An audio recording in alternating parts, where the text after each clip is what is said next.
The federal election campaign has hit the halfway mark, with Labor pledging $3 billion to help parents with the rising costs of childcare. And the Prime Minister has bought into a fight between Victoria's Country Fire Authority and the state government. Political editor Chris Uhlmann. Oh, they're very good to come out today. A small piece of nation building. And he's got your flag for you. That's very good.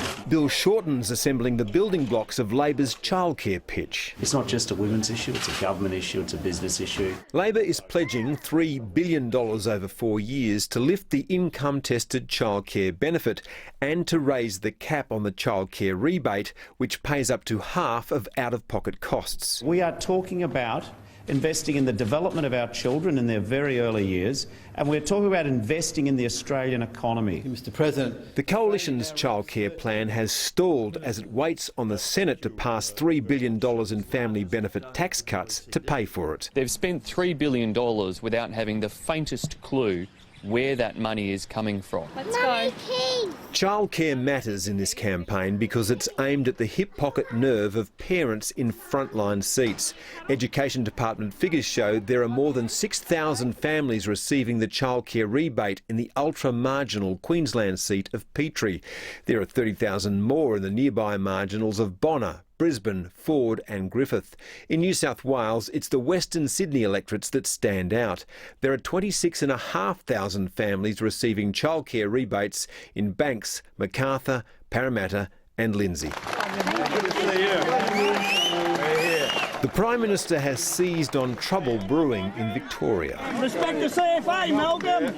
We do. We do. Hands up, CFA. The Country Fire Authority is outraged at a Fair Work ruling it says hands the Firefighters Union power over the volunteer-based organisation. We stand with you.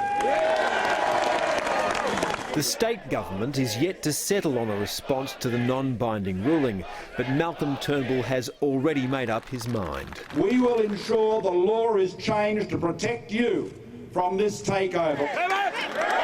The halfway point of this campaign has passed and the battle will intensify from here as the first ballots will be cast in pre-poll voting in just 9 days' time. There was an awkward collision of opposing camps today. Welcome to Melbourne. Thank you. As election hostilities pause for the leaders to mark the centenary of the Returned and Services League.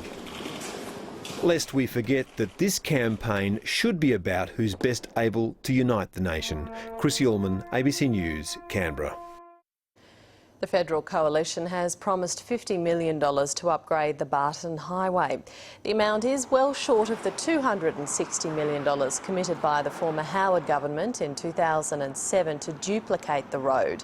The coalition says its package will pay for overtaking lanes on the most dangerous stretches of the highway. This is a way of showing our commitment to the duplication work, part of the Barton Highway duplication plan, but we need to get on with this immediate work of the $50 million worth of improvements and upgrades, which are all part of the duplication work. The funding could provide a boost to the member for Eden Monaro, Peter Hendy's campaign. Labor hasn't yet committed any funds to the highway.